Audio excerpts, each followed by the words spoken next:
Hey guys, so I wanted to do a video on how to keep your red hair staying vibrant. I dyed my hair red back in May of this year. I used to have my hair dark brown and I had a couple highlights throughout here, and you can kind of still tell because it's like lighter in certain areas, and I also had some underneath as well. Depending on what color you're going from, like brown to red or blonde to red, it might be different for you to upkeep, because if you have blonde it's going to fade a lot faster than if you have brown, and also it'll fade to a pink. So just keep that in mind. If you're going from a blonde to a red, your upkeep's probably going to be harder. So my first tip for you is to stop washing your hair. And I don't mean like completely stop washing your hair, because obviously that would be kind of gross, but you really need to limit how much you wash your hair. I wash my hair 2 to 3 times a week. 3 is kind of pushing it. I try not to go for 3. A good product to use when you're going in between those days is a dry shampoo.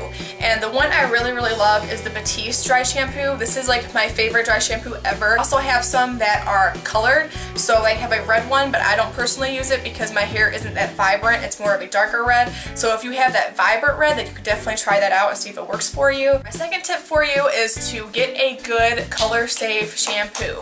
Now this is a really important thing because it's going to protect your hair color, and while it's not going to keep it from completely fading, it will definitely help you out. I have tried inexpensive to high-end, and I really like my high-end stuff better than my drugstore stuff. I'm not saying that drugstore is not good and that you can't find a good one. I just personally have not found one that I really love to use. One that I'm currently using is the Redken Color Extend Magnetics.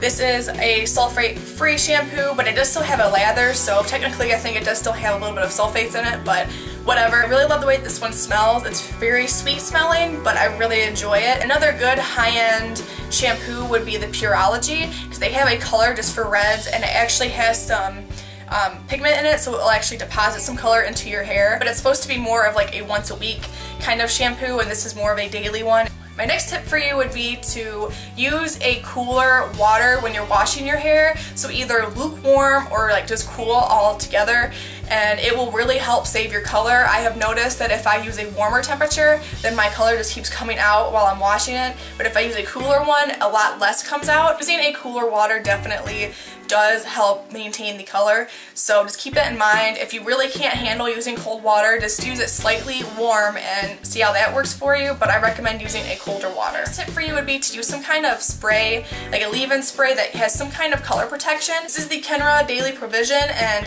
it's just a leave-in spray, and this one has UV protection, which is going to help with any kind of sun bleaching that you can get, because the sun definitely will bleach your hair. If you're outside all the time, then your hair is going to fade really fast, so it's definitely good to invest in some kind of UV protecting spray or treatment to put into your hair. So for my last tip, I'm gonna have to say, just keep dyeing your hair red. If you keep dyeing it, eventually your hair will just kind of keep the color better. I know with me, when I dyed mine back in May, I mean, my color faded like insanely fast. The more I dyed it, the better it stayed in my hair, and since I've dyed it so many times since then, my hair pretty much always stays red. My hair still will fade, but it does not fade to the extent that it did before. So I really hope that these tips helped you out, especially if you are thinking about going red. It's not impossible to be a redhead. It takes a couple steps in order to do it. So I really hope that this video was helpful for people that have dyed their hair red or are thinking about it, because it's really not hard, and I love having red hair, so I think that everybody should be a redhead, seriously.